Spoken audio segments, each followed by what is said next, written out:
Yesterday we got our first real taste of snow here in Southern Ontario, and it seems like everyone needs a crash course, No pun intended, on how to drive in the winter. So Charlotte, what are we doing today? Well, first of all, hey everyone, my name's Charlotte. My name's Gabi. And this is Trunk Talk. This is the podcast where we talk about all things in the automotive industry.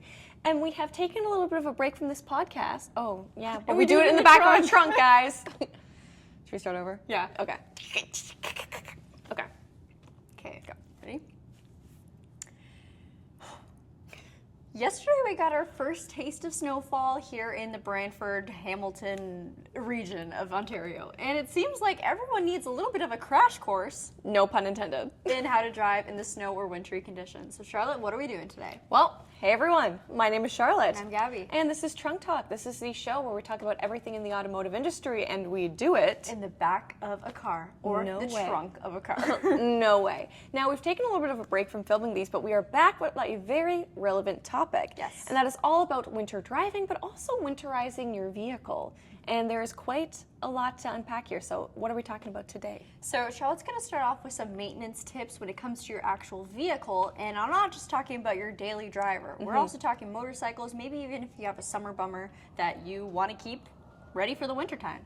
We're also going to get into driving, tips and tricks you can do to make yourself as safe as possible, but also make Definitely. sure your vehicle is in good standing when it comes to the health and, of course, being capable for winter driving. So Charlotte, should we start off with maintenance? Yes, let's talk about maintenance, and I want to break it down into basically 3 little sections. We're going to talk about the exterior, then we're going to talk about the interior of your vehicle, and more so the engine, the electrical components, and then a couple other things if you want to be extra safe too. Now, I'm going to go off with the assumption, keyword here, assumption, that you are going to be putting winter tires on your vehicle, but Gabi's going to talk a little bit more in depth about winter tires because she's our winter tire Fanatic. self-proclaimed. All right, so let's talk about preparing the vehicle's exterior. So number 1 is going to be your tires. So if you have winter tires, rotate them, put them on. If you're not operating with winter tires, I'm still going to recommend doing a basic tire rotation anyways. Make sure we're promoting some even wear.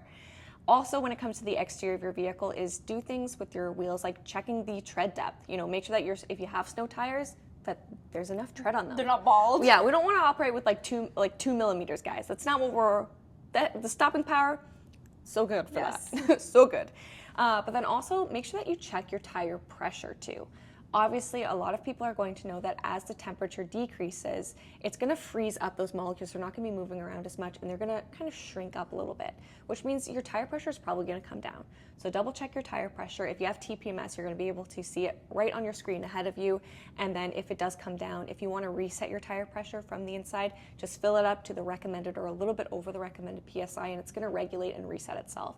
But it's really important to actually make sure that you have properly inflated tires, because if they're not properly inflated, that can cause some problems. Like number 1, you can go through your tires a little bit faster, but also it does reduce your braking speed, so it can be a little bit slower to brake too.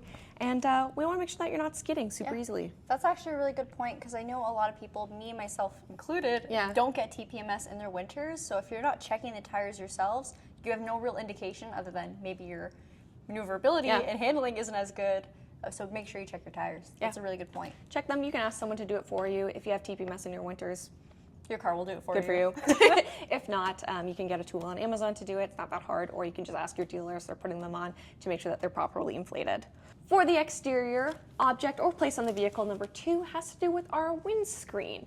So there's a couple tips that you're going to want to do to make sure that you're keeping it for the front and the rear both in proper condition, because we don't want to do anything to promote any cracking, any crazy temperatures, like putting hot water on your vehicle, anything like that, trying to get the snow off. That's what our front defrost is for. But when it comes to actual wipers, a lot of people go and put on winter grade wipers for their vehicle, which again, is super easy to replace and to do yourself as well. And you can do it for the front and the rear if applicable. Also, you want to make sure that you're using the right rated windshield wiper fluid. So you want to do something that can go into the negatives. Here in Canada in Southern Ontario, we have experienced up to negative 40 degrees Celsius. You want to make sure that your fluid is rated for that. And personally, when in doubt, I always go for the lower rated temperature, the higher rated temperature, I guess, the more extreme. And another thing that you can do is also fill it up in your vehicle, but carry a jug with you. A lot of our vehicles have compartments that are super handy for wiper fluid, so I'll toss an extra jug because in the winter with all the salt, I go through it like crazy. Go through like crazy. And then also, when it comes to the exterior, use an actual scraper, don't use that hot water, like I said. What? Don't do that. And if you don't have a scraper because you drive a dealership car, like me, and you lose yours every single year, like me, a credit card works just fine. That's painful. Yeah, it's really unfortunate, I gotta be honest. Oh my gosh. It takes a long time, guys, but that's okay. We got front and rear defrost now. We got heated windscreens. We're good. We're fine. I'm fine. Of course, also for paint too, something that you can do if you are picky about your paint, so long as it's not matte, you can apply a wax. You can do ceramic coating on your vehicle just to help things slide off nice and easy. But also just keep the vehicle clean, especially the undercarriage. Spray off any road salt, anything like that. Regular cleaning is good for the vehicle. Just don't do it in those crazy negative temperatures where you throw hot water in the air, it freezes instantly. It's going to create another set of problems for you guys. It's especially if you're someone who cares about the appearance of your vehicle. It's so important to wash your car in the winter. I know no one wants to do it, but even a drive-through car wash, it works. Anything is better than just letting that salt stay on. Yeah, just get it off. It'll be good. Your vehicle will thank you for it. Absolutely. Now, those are more so tips for the vehicle that you may be driving in the winter, but some of us have other types of things. You've got, a summer vehicle, or for me, you've got a motorcycle that you're storing and not necessarily using in those winter months. So a couple things that you can do, and for me, I'm probably more so going to be talking about what I'm doing on my bike, because I wish I had a summer bummer. I don't, but that's what my bike's for, I guess. Is if you are going and storing it and it's not going to be driven for a couple months, I put some fuel stabilizer in mine and cycle it through. If you're, if I wasn't driving it for 6 months or more, I'd probably flush the fuel tank entirely, but I just added some fuel stabilizer. Another thing is the battery. So regularly testing your battery using a trickle charger, or for me, my bike is stored in an uninsulated shed and it gets really cold. I'm pulling the battery entirely. I'm just going to bring it inside just to keep it at a better, more regulated temperature. And then again, also tires. Check your PSI, make sure that they're inflated properly still. You don't want to get any flat spots or bald spots from it coming down in temperature. My bike doesn't have a center stand, but that's fine. It's just on its regular stand, but if yours does, congrats, that's really sweet. But then also storing it properly. So whether you're storing it in some type of heated garage, if it's a vehicle, putting a cover over it, some of those things can all help. Again, for me, mine's staying in my shed. It's not heated, so I'm putting my cover over it. I'm gonna put some mothballs in there too, just so no critters get in and chew any of my wires. Smart. Because I don't want that to happen. That is, it's very I don't want any critters. But that's really what I would say when it comes to winter driving and also winter storing. But you guys probably already knew a lot about those, but what I'm seeing from the first snowfall is maybe a lot of people don't know how to drive in the snow. Yeah. I might just make 2 more points, when it comes to maintenance of your vehicle. I think especially depending on the kind of car you have, I'm more so talking about diesels. An engine block heater will be really helpful. Absolutely. Very, very helpful. Even if you're not leaving your car unparked for a while, those vehicles may have a problem starting. Yeah, we used to have a diesel Jetta. Yep. That's Enough all. said. Even though in Southern Ontario it doesn't get too cold, not as cold as some of the other provinces, that's for sure, it's still very helpful. And if you are in more Northern Ontario, it's even more useful. Whether it's diesel or not, it's just nice to have. And again, a better start on your vehicle, right? Another thing I will say, if you are starting your vehicle in advance to warm it up, a lot of people are under the impression that you have to leave your car running for 10, 15 minutes, whatever, how many minutes you need. So that is going to be nice because you'll get into your cabin and it's going to feel a little bit warmer. Some stuff will be defrosted, melted off. But when it comes to actually maintaining your vehicle's engine, whether you leave it running for 15 minutes or just outside of its high idle period, doesn't make too much of a difference. So your idle will typically drop out of its high idle stage within 1-ish minute, depending on the kind of car you have, you'll see it.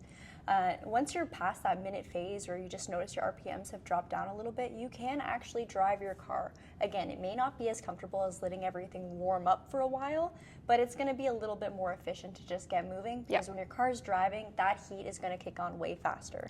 Just make sure you're not revving it or beating it up. You want to maintain a decent, slow, steady speed. And that moves us into how to drive into the winter. So driving in the winter is always going to take a little bit more time, and that is totally okay. If you guys have noticed, driving Canadian highways, even just in the cities, when it's snowy or salty, whatever it may be, people are going to be going a little bit slower. And if you have road rage or if you got a heavy foot, you may be wondering why. Maybe you're not from here. Guys, it's for safety. So when you're accelerating, whether it be from a green light, from a complete standstill, it doesn't matter. You want to make sure you're easy on the throttle. And that is so hard to do when you do have a heavy foot. But if you got a heavy foot like me, I guarantee the first snowfall, you're going to start your car and then your traction control light's going to come on. Your car's going to be skidding. It's not going to know what to do. It's almost like choking, right? You guys, just take it easy. You'll get to where you need to go. Just do it a little bit more steady. Give yourself more time too. Like that's probably the biggest thing too. Is you Get ready for work earlier. Yeah, I did that today. Not to brag, but she was only 4 minutes late today. I was 4 minutes early, but that is a huge improvement.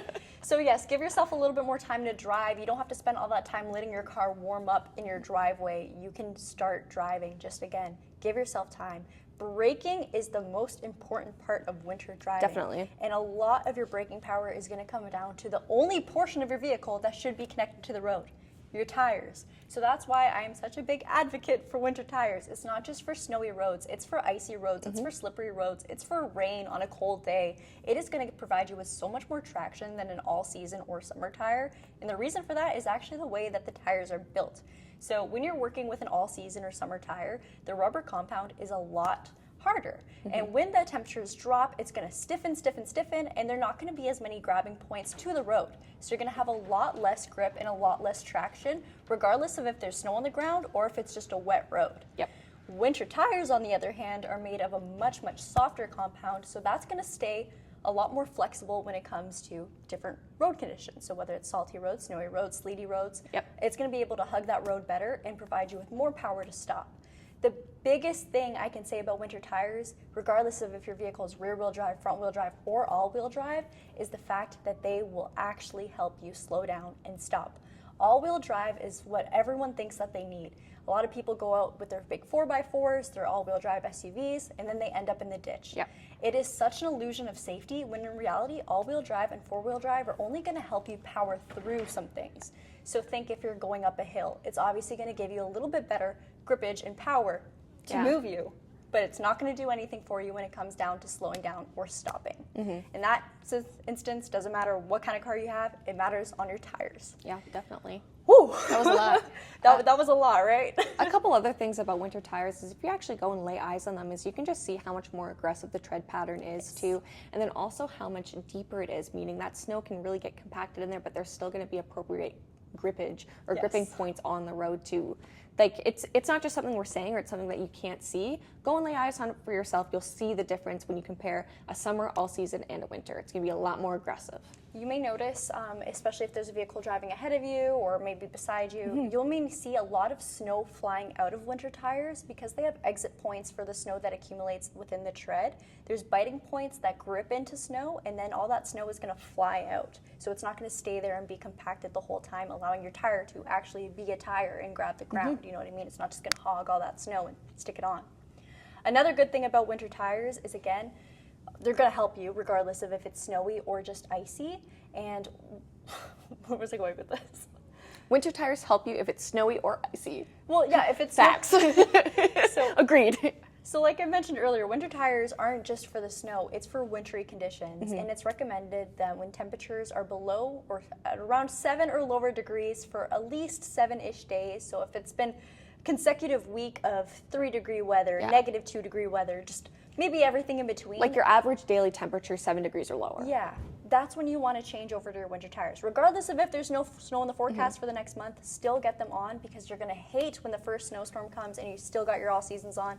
Because I tell you, it's going to be a nightmare trying to find an appointment to get that tire swapped. Well, it's like what you said too, is it's about the compound of the tire too, and it also helps with the supplemental conditions, but it is about the actual temperature too, the outside temperature. And that's the thing with all seasons and winters again. If you do decide to purchase winter tires, number one, it's going to be cheaper to buy a set of winter tires than to buy an all-wheel drive vehicle. And again, that all-wheel drive vehicle isn't actually going to help you. It'll help you get going, but it won't help you stop. And then you also prolong the life of your all-season tires because for 6-ish months, depending on where you live, whatever weather seasons you get, you're going to be on those winters and not your all seasons, rather than if you were spending all year round driving on those all seasons. So both tires or both sets of tires are going to have a prolonged lifespan. Now, when it comes to taking off your winter tires, most people do it around April when it comes to Ontario, for example. Yeah, that's what we usually see. And you actually get a little bit of an insurance rate reduction, too. So if you do put winters on, I believe it's between November to April, you can get a percentage decrease. Some provinces, it's actually mandatory. So Quebec, it's mandatory to have winter tires on your car. And you guys, it's for a reason. They're not just ugly tires. They do make a huge difference in your safety and overall driving experience. Yeah, definitely, for sure. That's all. I guess on my last point of winter driving is there's way less margin for error when it comes to winter driving. And this happens to me every year. I know how to drive in the winter, but the first snowfall, I might take a turn a little too fast, let my car slide a little bit, and remind myself, oh yeah, I can't do this. Yesterday I could take this turn out of the 60. Now we're going to be going a little bit more like a 30. It takes some trial and error. I would say definitely try to feel your car and feel its capabilities, and of course your tires' capabilities. I'm not saying do any stunt driving or any drifting, but it's really helpful to learn how to counter steer if you do ever end up in that situation. You're always going to want to make sure you point the nose of your vehicle and the way that it's sliding, straighten things out. And of course, if you're driving a rear-wheel drive vehicle, you definitely need winter tires. That's all I've got really for driving. Again, just take your time, ease into braking. If you brake too hard, you're just going to get your ABS kicking in and your vehicle runs a risk of sliding away. Another thing is if you are about to go uphill and there is a stop, you don't want to fully stop. Obviously, if there's people crossing and whatnot, but you have to give yourself a little bit of momentum to be able to get up that hill. Especially if it's a front-wheel drive vehicle too. Like that's one of the huge things you can run into is if you. I did it yesterday. I was in a lineup of people. I was in my husband's Forte, and there was a lineup of people who stopped on that hill, and I was like, no, we got to keep moving. We're gonna be the ones stuck. But yeah, there's a huge. I mean, so many people I see sliding into intersections because they don't understand that they can't brake last minute like you could on a regular weather day. You know what I mean? You have to give yourself a lot of time to brake. Give yourself a lot of following distance too, whether you're on the highway or in the city. And if you are driving country roads, again, just be very careful. Steering is the biggest thing I find with winter because if a lot of people will hit the brakes while they're steering and then their vehicle's going to lock up and just slide into an intersection, slide onto the sidewalk, slide into the snowbank. It's scary, but you have to learn how to maneuver your vehicle and understand that your brakes actually won't save you when your vehicle is sliding. You can't slam on them anymore. You got to give very, very almost sequence-like braking. So you just kind of, if you guys are watching this in video format, give into the brake a little bit. Don't slam on it. You just got to give into it. Yeah. Same with acceleration. If you slam on your gas, like I said earlier, your vehicle's not going anywhere. Your traction control's kicking in, and you're not moving. Yeah. All right, that's all I got. I wish I could show you guys. Come for a drive with us. No, just Let kidding. us know if you want a winter driving video. Well, thank you guys so much for joining in today. Hopefully that you find a little bit of value in this topic too, just because it is that time of the year again. And again, it seems like with the first snowfalls, everyone kind of forgets these stuff and you got to get it back into that habit. So hopefully this can give you a better refresher before you hit the roads again. Yeah. It's always the first snowfall that's definitely the worst, but hopefully you guys practice with your vehicle, listen to this podcast, and let us know. And it's going to be fine. We get through it every year, guys. Yeah, every year we do it again. We'll see you next year with the same podcast topic. Yeah. Well, thank you guys so much for joining us. We will see you next time. If you haven't already, subscribe to the Kia Hyundai channel. We have videos going up every single day. And leave a comment down below on what you think or some of your funny winter driving stories or some of your favorite winter driving tips. We'll see you next time. Bye. Bye.